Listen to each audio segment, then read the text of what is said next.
Good afternoon, good morning, good evening, wherever you're coming from, and welcome to the inaugural episode of The Bastard Saint.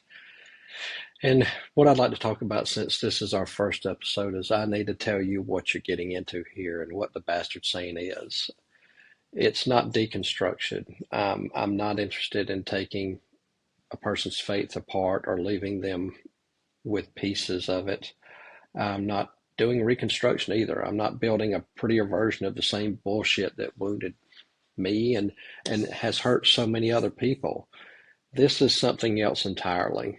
This is me. This is the Bastard Saint. It's a ferociously honest, anti-fear exploration of faith that tears down inherited shame and false holiness and recovers the original blessing, the human dignity, and the unvarnished truth buried beneath centuries of religious control.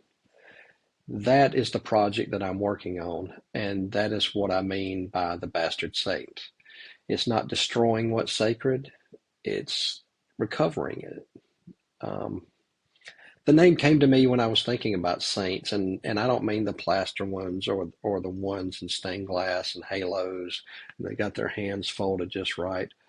The actual saints, the ones in Scripture who were a mess, who doubted, who ran, who failed. Um, and they did so quite often. They failed spectacularly, and they kept going anyway. Peter denied Jesus 3 times, and Jesus still gave him the keys to the kingdom. Paul hunted Christians before he became one. David was an adulterer and a murderer, and God called him a man after his own heart. And at some point, you got to think, what is all this saying? Because these weren't clean and decent people. They weren't people that had it together. These were people who kept showing up even after they'd proven that they could not be trusted to get anything right. And then I thought about the word bastard, and not as an insult, as a fact. A bastard is someone born outside the approved system, someone who doesn't have the right pedigree or can't claim legitimacy through the proper channels, whatever that is. Um, Someone who exists anyway and didn't ask permission to do so. Someone who showed up without those credentials and refused to leave just because they weren't supposed to be there. I can't claim the church anymore. They kicked me out, or I walked away, or both, depending on who's telling the story.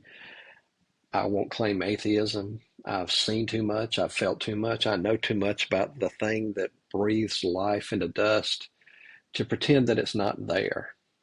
And I can't claim the spiritual but not religious crowd either. That's just church with a better marketing department and worse theology.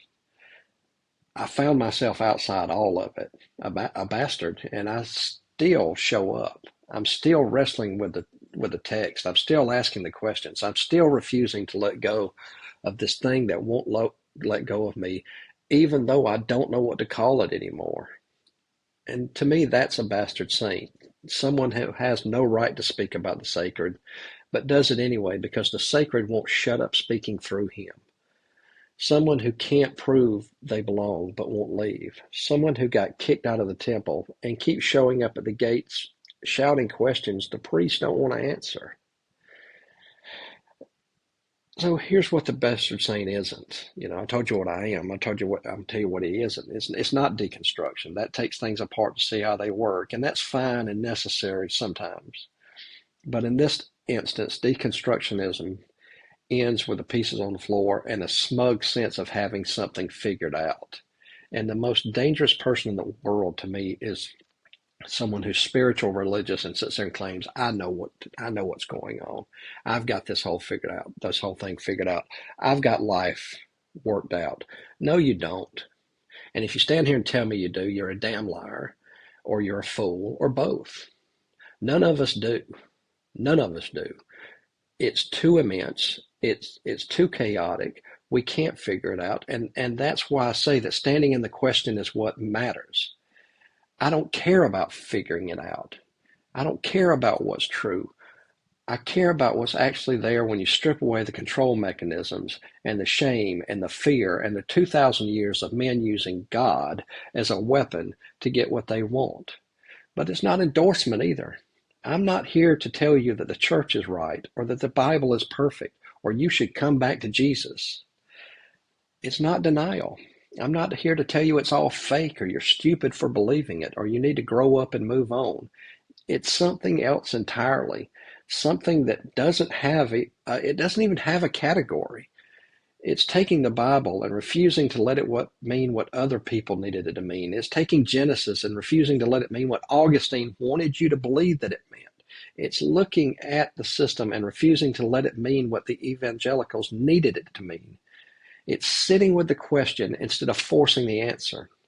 It's staying in that tension, in that question of resolving it, instead of resolving it into something safe. It's recovering the original blessing that you were made in the image of something and you matter and you're not broken, and removing you from underneath that pile of shame that they buried you under. It's anti-fear, because fear is what they use to control you and me. Fear that we're not enough, fear that we're damned, fear that you'll lose your salvation if you ask the wrong questions. Excuse me. Fear that you'll go to hell if you don't believe the right things in the right way. How ludicrous is this? Fear that you're fundamentally broken and you need somebody to fix you. The bastard saint looks at all that and says, no, you're not broken. You're human.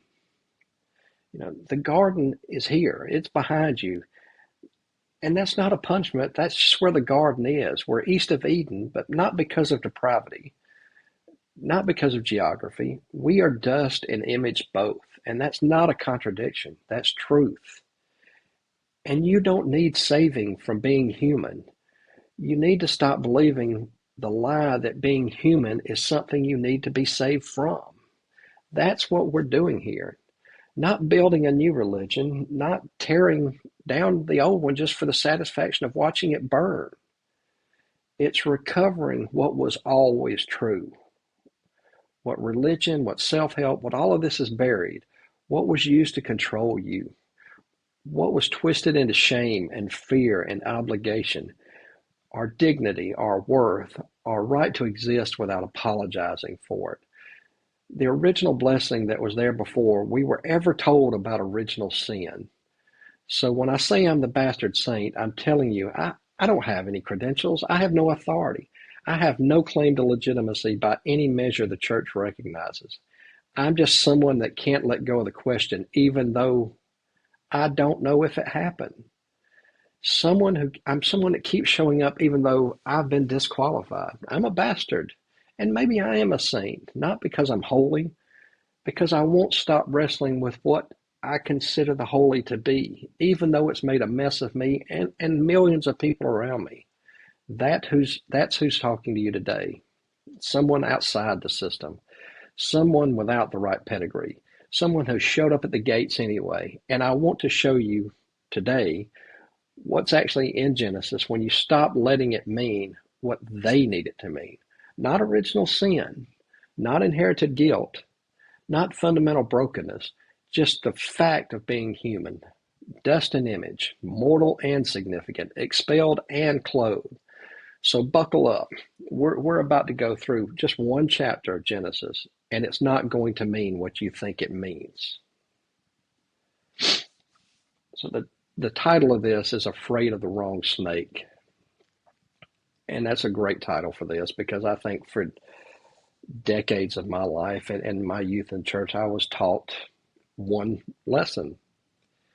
And the more I got into the Bible, the more I got into the earlier versions of biblical teaching, and before it was translated and turned around and twisted and turned into some grand story to control, it was something else entirely. And we need to recognize that the Bible is a collection of songs and psalms and lessons and allegory, and not a historical textbook.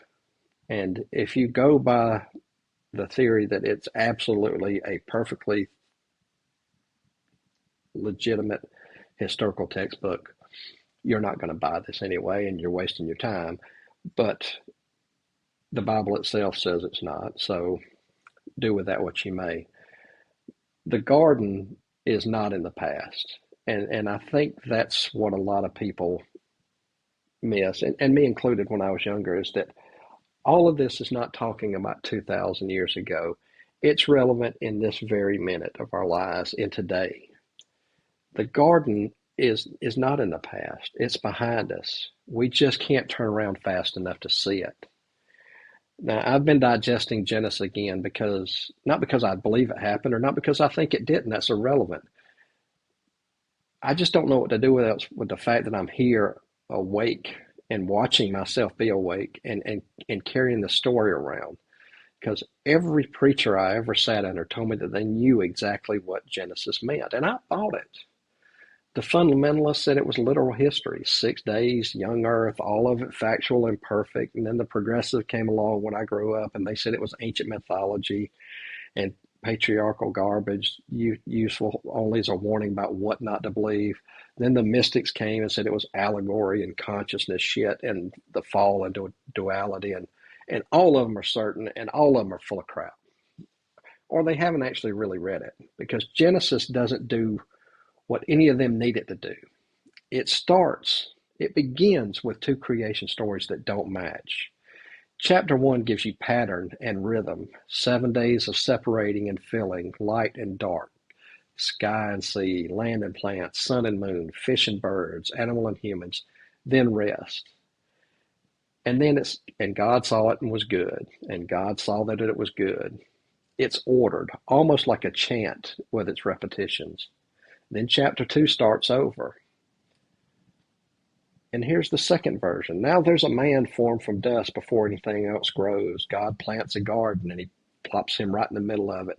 And trees grow and a river flows out and splits into four. And then man gives the animals what to be called, but finds no companion there. And then God puts him to sleep. He takes a rib out of the dude and makes a woman. Then the man wakes and speaks the first human words in Scripture. This at last is bone of my bones and flesh of my flesh. That's intimate. It's close. It's of the earth. But these are not the same story. The order's different. The emphasis is different. The entire feel is different.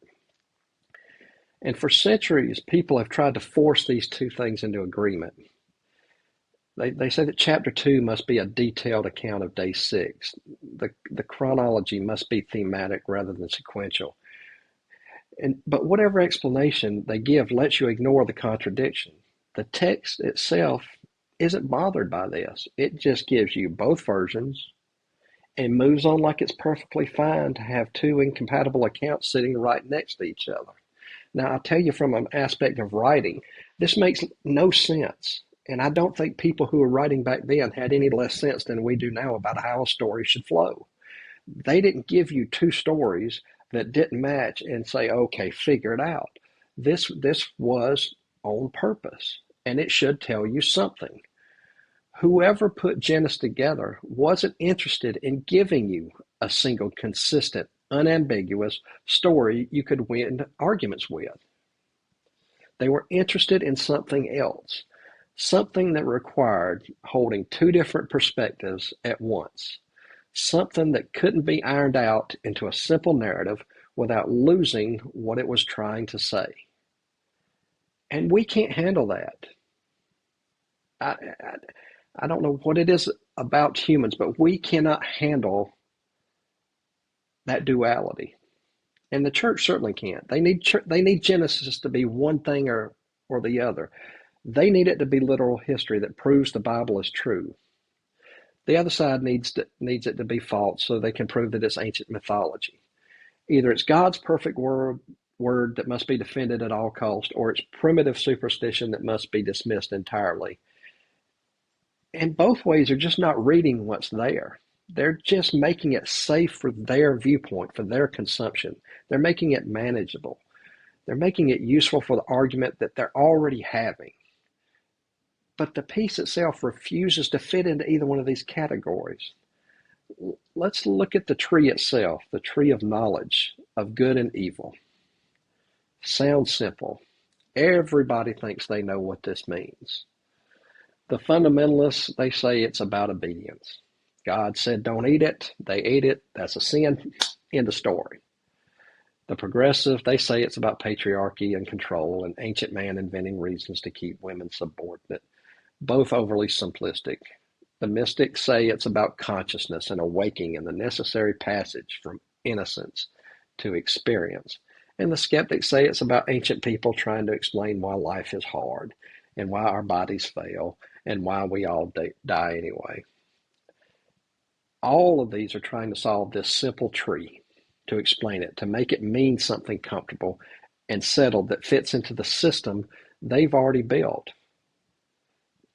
But they're missing the point. The tree doesn't want to be solved.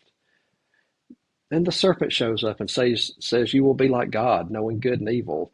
The woman looks at the tree and says that it's good for food, beautiful to look at, desirable for making one wise. So she takes that apple and she eats that apple and she gives some to her hubby who's standing there, who knows what he's doing. I don't know if he's wandering through there blissfully or singing or, listening to DMX or whatever he's doing, but he's minding his own business. And here comes Eve with the apple. So now we got to make Eve evil. But, he's there. He's right there watching the whole thing, and he shuts up and he eats because Eve tells him to eat. And then their eyes are open and they know they're naked. So they hide. And what really changed there? Their bodies stayed the same. The world around them stayed the same. What changed was their relationship to themselves. They got the ability to see themselves from the outside, to judge themselves, to experience being seen as exposure rather than intimacy. Before the tree, they were naked. They were unashamed. After the tree, they knew they're naked and they can't stand it. I know what that feels like. I'm sure you know what that feels like. That split, that watching yourself be yourself, the performance. That shame that has nothing to do with what you did and everything to do with the fact that you're being watched while you're doing it and you can't control how you fear. If you have children, you know that every kid starts this way. They start naked and unashamed. They're just present. They're just being. There's no gap between what they are and how they seem. That is them in their most authentic form. Then something happens and they become aware of being watched. They realize how they appear to other people, and then they start caring how they look. They split into the one who acts and the one who watches themselves act. And once that split happens, you can't undo it. You can have moments where you forget yourself, where you're absorbed enough in something that the watching stops, but you can't stay there. You can't live there anymore. You can't be in Eden anymore. The awareness always returns, and the garden's always behind you. And the cherubim are always standing guard, and the flaming sword is always turning, and you're not going back. Now, I don't know if this really happened. I doubt it, but I don't know if there was a literal garden with a literal tree and a literal snake. And it doesn't matter, because what I know is that pattern is true.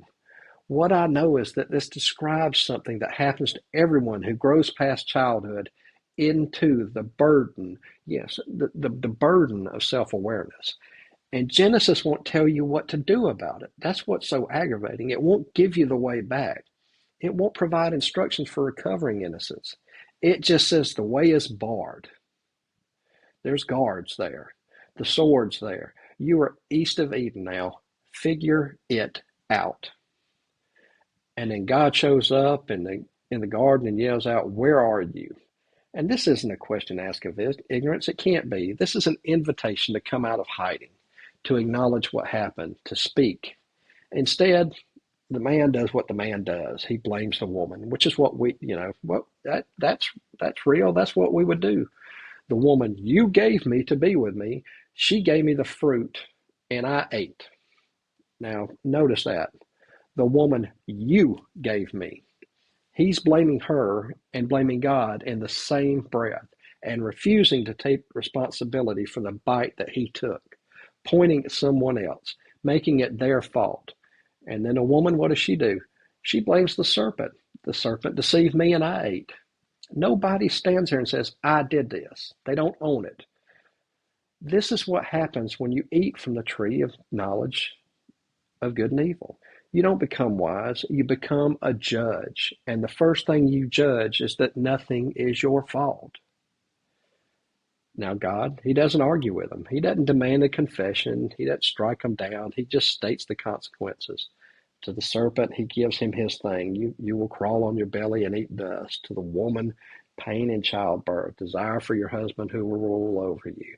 To the man, pain and work, thorns and thistles, and the ground, and sweat on your brow, and you will return to the dust from which you came. Now, are these punishments or are they descriptions? Is God imposing these things, or is He stating what's already true once the relationship has been broken? Again, the text doesn't say. It's just a list. Then God makes clothes for them. Actual animal skin, not the pathetic fig leaves they tried to cover themselves with, something more substantial, something that required a death. The first death in the narrative. It's implied, but it's there. So even in the middle of pronouncing consequences, even in the middle of expulsion, there's provision, there's care, there's covering. The relationship is broken, but it hasn't ended.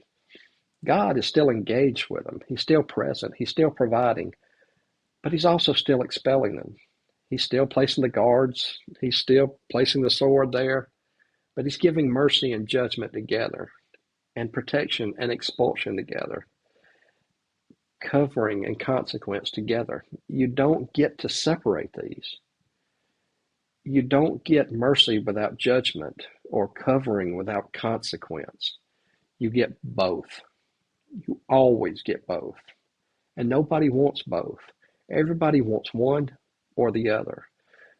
The religious want mercy without judgment because judgment is scary and uncomfortable and makes you question whether you're actually okay. And what do the skeptics want? The skeptics want judgment without mercy because mercy implies relationship, and relationship implies obligation, and obligation implies that you're not as autonomous as you want, or that you need to be. And again, Genesis won't give you either. It gives you God or the One or the Almighty making clothes and then kicking them out of the garden, and God maintaining a relationship and then barring the way back. He's covering their shame and then sending them out to die. And if you're trying to build a systematic theology out of this, you're going to have to ignore half of what is said. You're going to have to flatten it out into something simpler, something that fits into your categories. And I think most people do. I did. I tried years trying to do that, trying to make it say what I needed it to say. And this is an important facet to me because to me, when I walked away from the church, I needed it to be literal because I could laugh at it. I said, that's not true. That didn't happen. I mean, that's ridiculous to think. I've had this argument with people countless times. It can't be. This is just a fairy tale. But I was flattening it out to say what I needed. But when I go back into it, the story keeps refusing to acknowledge what I'm trying to say. It kept being stranger and more contradictory and more uncomfortable than anything I tried to make it into. So I stepped back and I stopped trying to solve it. And I just read what's actually there. And what's actually there won't settle. It won't resolve itself. It won't give you the answer that ties everything up. God made the serpent crafty. Why? So it can tempt the humans so they can fail the test? What kind of setup is that? I mean, what kind of crap story is that?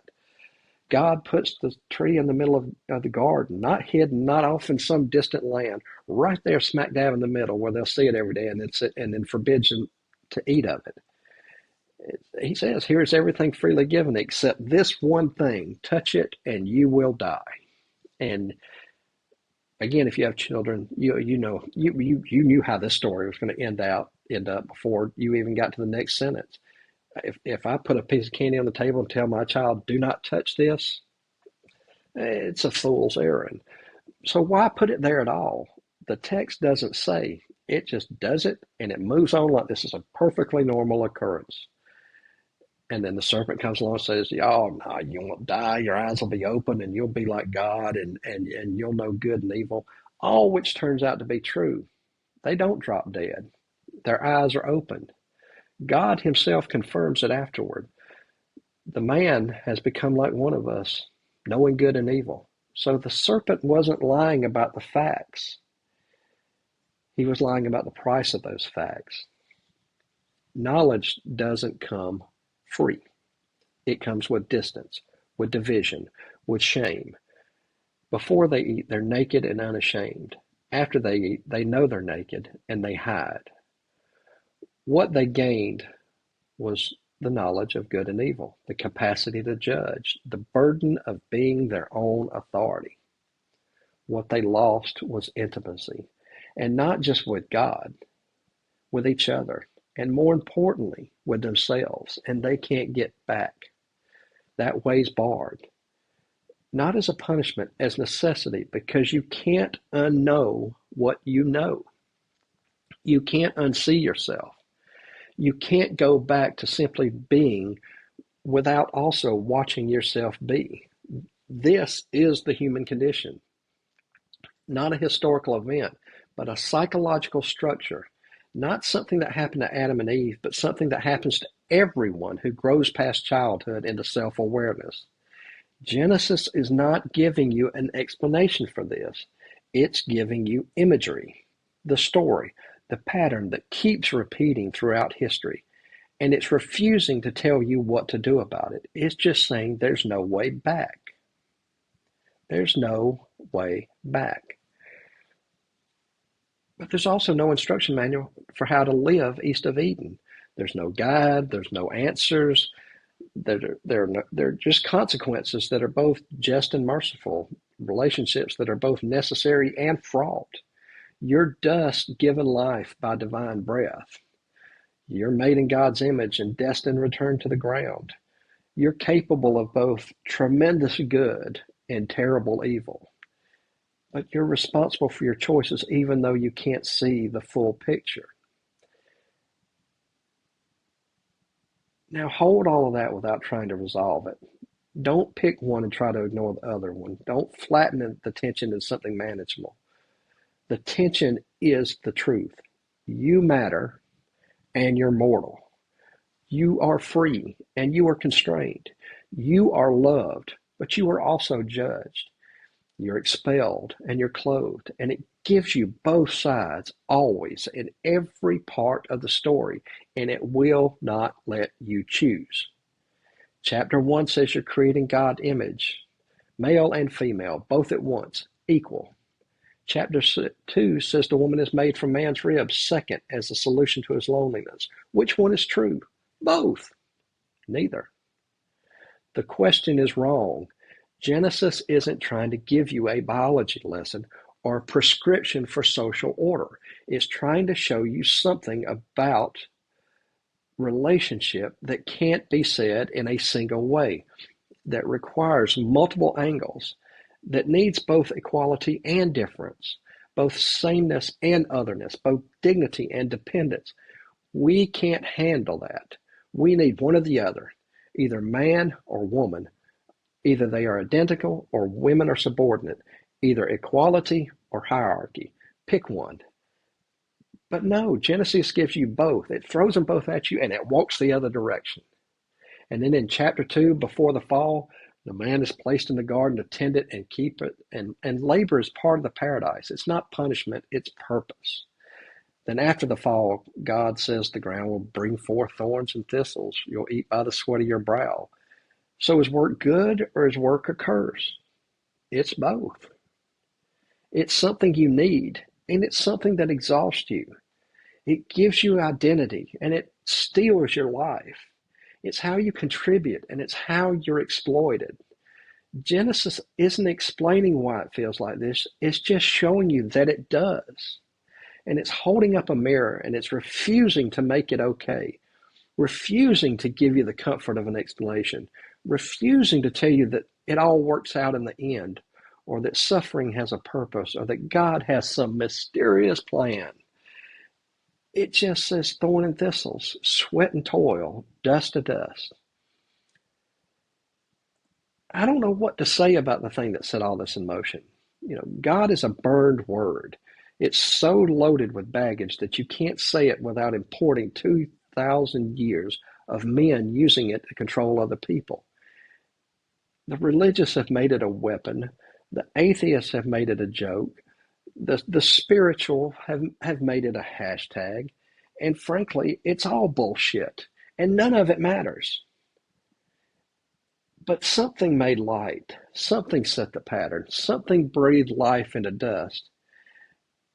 And that thing shows up in Genesis, doing things that make no sense if you're trying to build a theology around it.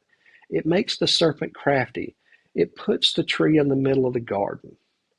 It walks in the cool of the day like a person, checking on crops. It speaks universes into existence with just a word. It's both intimate and transcendent, both knowable and incomprehensible. And again, the text gives you both without explaining how they fit together. And humans cannot stand this. We want Genesis to pick a lane. Either God is transcendent or God is immanent. Either creation is orderly or creation is intimate.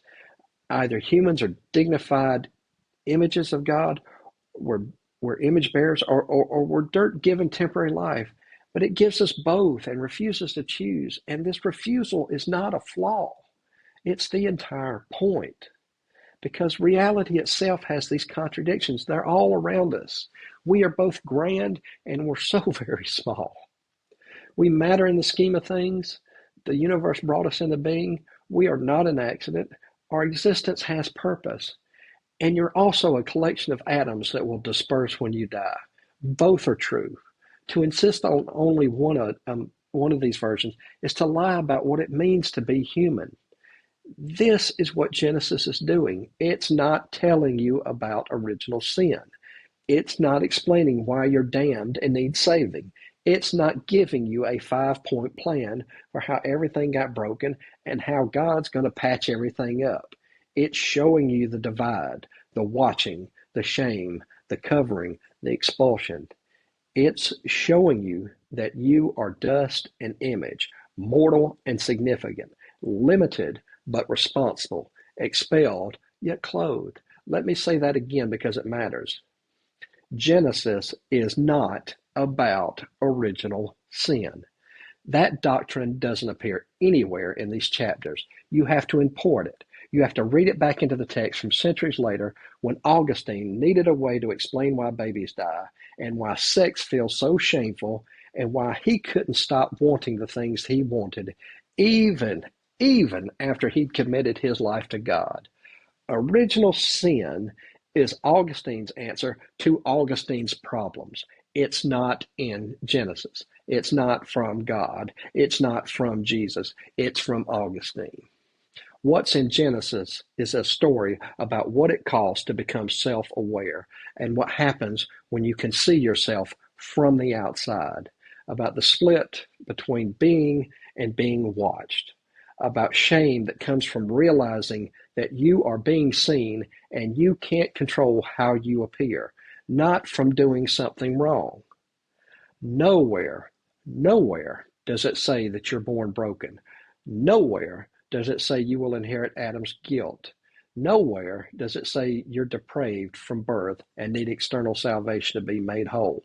That is all added later, poured back into the text, used to make you hate yourself before you're old enough to know what's being done to you. This is the most damaging thing Christianity ever did. Not the wars, not the Inquisition, not the corruption. This single idea right here, the idea that you're born unworthy, that there's something fundamentally wrong with you that you didn't cause and that you can't fix, that you need to be saved from yourself, that you can't be trusted with your own life, your own choices, your own value as a human being, made in the image of God, made by the universe. It warps everything that comes after, because once you've accepted that you're born broken, you'll accept anything that promises to fix you. You'll kneel at any altar that offers salvation. You'll hand over your agency, your autonomy, your self-trust to anyone who says they have the answer that you're supposedly missing. The preacher says you need Jesus. The therapist says you need healing. The life coach says that you need empowerment. The gurus out there, they say you need awakening. They're all different words, but they're the same bullshit. They're the same lie. You are not enough. You are missing something. You need external help, external validation, external salvation to become whole.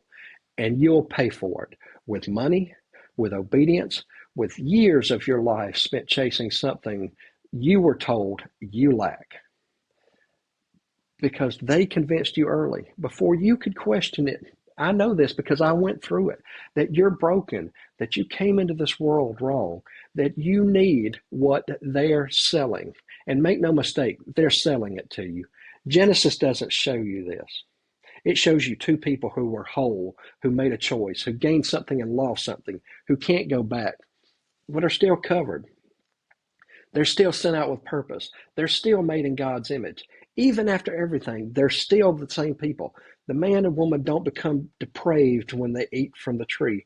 They become self-conscious. They don't lose God's image. They become aware of their nakedness. They don't inherit sin that gets passed down through generations. They simply cross the threshold that every human crosses when they grow from childhood into self-awareness. It's not about guilt you're born with. It's not about consciousness you can't escape. This isn't about needing salvation. This is about living with the burden of being able to judge yourself, of being both subject and object, of watching yourself being watched. And the answer to that isn't finding the right savior or the right system or the right practice that'll fix you. The answer is accepting that this is what it means to be human, that split is real, that you can't go back. And that's okay. They're trying to tell them that you have to figure out how to live east of Eden. And you don't. You don't have to figure it out without hating yourself for not being in the garden anymore. But that's not marketable. You can't build a religion around that. You can't make it into a product. So they invented original sin. And we tell kids they're born wrong. We tell them they need saving. We tell them they can't trust themselves. They can't rely on their own goodness. They can't believe that they have value just by being here. And then we wonder why they grow up looking for external validation, why they can't sit alone with themselves, why they need constant reassurance that they're okay, that they're enough, that they're not some broken, shameful thing that they were taught from birth. I need to say this clearly. Original sin is child abuse dressed up as theology. It's the injury that never heals because you're told the injury is who you are. It's the voice in your head that says you are not enough. You will never be enough. You need something outside yourself to become acceptable. And that is not in Genesis. It's not in the Bible. It's what we did to the text. It's what man poured into it. It's what we used to justify things. Genesis shows you the tree, the split, the expulsion, the covering. Again, it shows you can't go back, but it shows you that you're not abandoned. It's duality. It's always both. It doesn't say you're fundamentally broken. It says, and this is important, you are fundamentally human. And being human means you need to live with a tension you can't resolve. Being human means hauling the burden of self-awareness. Being human means you're responsible even though you're limited. Being human means you matter even though you're mortal. None of that requires you to hate yourself. None of that requires external salvation from your supposed unworthiness. None of that requires believing you were born wrong and you need to spend your life trying to become acceptable to God or the universe or yourself or your parents or whatever authority you've been taught to submit to. The garden is behind you, but it's not your fault. That's just where you are. That's not punishment. That's reality. That's reality. It's not about your depravity.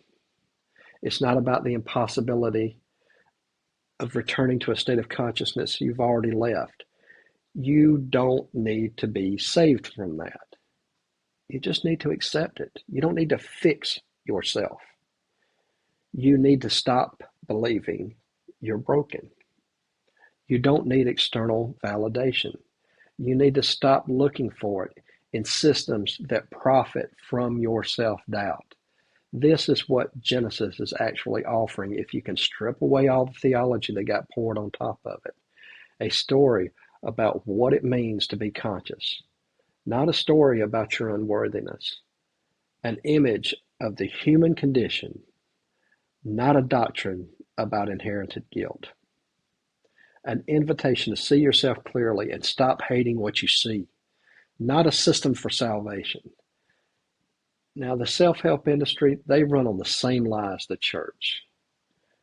You're not enough, you're missing something, buy this book, take this seminar, follow this practice, and you're finally becoming the person you're supposed to be. As if you're not already that person. As if you need permission to exist without shame on this earth. As if your worth is something that you have to earn instead of something you were born with. Genesis doesn't say you were born unworthy. It said you were made in the image of God, in the image of the universe. It does not say you were fundamentally broken. It says you're dust given life by divine breath. Now, whether you believe in the Bible or not, I need you to think about the gravity of that sentence. You are dust given life. It never says, the Bible doesn't say it, or Genesis doesn't say it. There's nothing out there of any authority that says you need salvation. It just says you don't live in that state anymore. And the sickness here is that's harder to live with than original sin, because original sin gives us somebody to blame. We blame Adam. We blame Eve. We blame God. We blame Satan. We blame whoever. We blame our nature, your ancestors, the devil, whatever. You're not responsible for being broken. You were just born that way. All you can do is accept the fix that's being offered, and let's hope it works, dude. Let's hope it works. Because if you're not broken, if you're just human, if the split and the watching, the shame, are part of what it means to be conscious rather than the evidence of your fundamental unworthiness, then you have to take responsibility for how to live with that. You can't outsource it. You can't wait for salvation.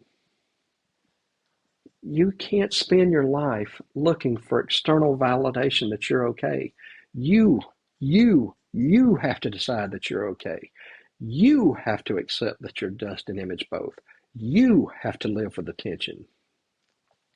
You have to tend and keep and build and make, even though the ground brings forth thorns and thistles, and you're going to die, and you can't go back to the Garden of Eden. Nobody profits for that. Nobody can sell you that. Nobody can give you that from outside yourself, which is why original sin came to be. Which is why they'll keep teaching it to kids. Which is why the industry will keep telling you that you're not enough. And they have what you need. But Genesis won't. It won't cooperate with that bullshit. Genesis just keeps showing you the same stuff over and over and over. The mortality and the significance, the limits and the responsibility, the expulsion, the covering, both. Always both. Never just a broken apart, never just a shameful part. Always the dignity alongside the limitation. That's the story. That's what's actually there. Not original sin, not inherited guilt, not fundamental unworthiness. Just the fact of being human. Just the fact of living where we are, unable to return to a blissful Garden of Eden, made in the image of God or the universe or whatever you believe, and even though you're dust, responsible, even though you're limited.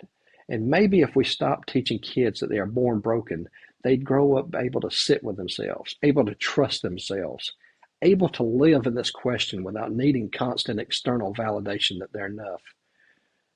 Maybe they'd read Genesis and see the invitation instead of the condemnation. They'd see the image instead of just the dust, the covering instead of just the expulsion. They'd see the requirement to live as humans instead of the command to hate being human.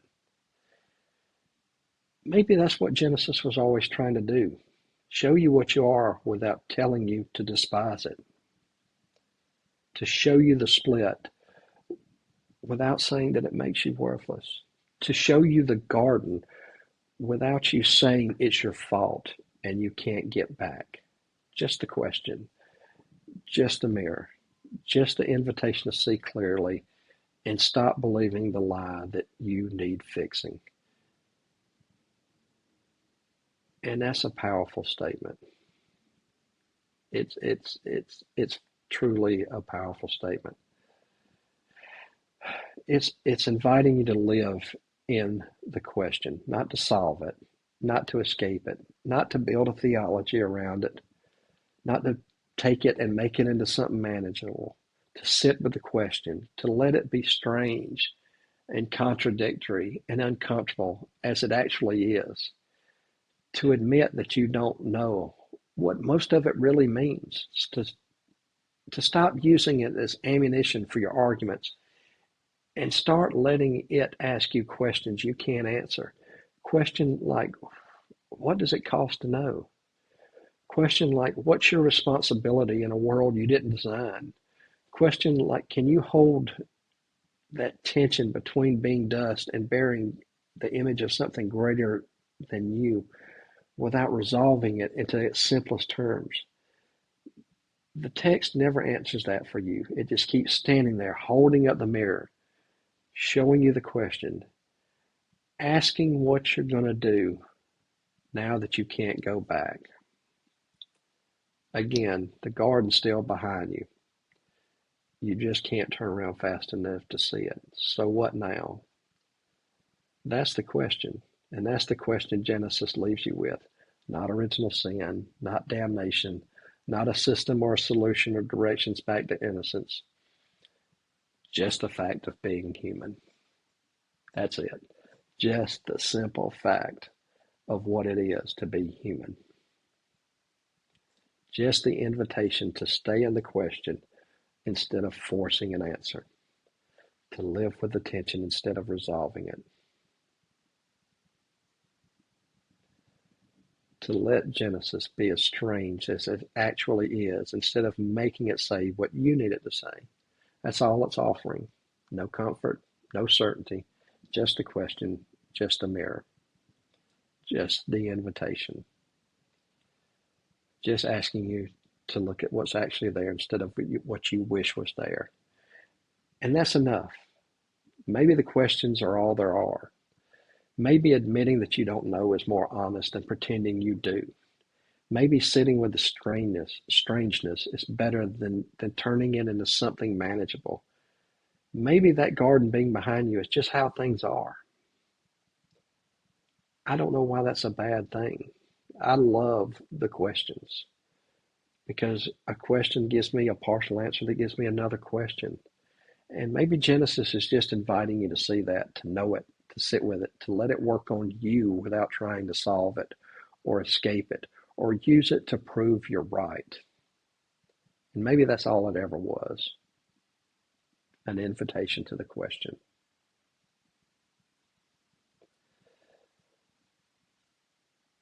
I appreciate you being here for the first one. This is a very enjoyable session for me. It was a lot of research going back to the ancient texts before they were translated and going through the history of the text. And the philosophy of it is fascinating, no matter which side of it you buy into, which is what spoke to me. So the next one will be Genesis again. I only went through this verses. Two verses in Genesis is this. It's such a fascinating philosophical document when you remove the crap out of it, when you remove all the false teachings out of it, and really look at it for what it is. It's a fascinating bit of history and philosophy. Um, and we'll get into more. This will provide me with more material than my life will give me time to discuss. But I love the questions, and I look forward to doing the next one. And thank you for being part of the first episode of the Bastard Saint. And I hope you all have a wonderful day. Thank you.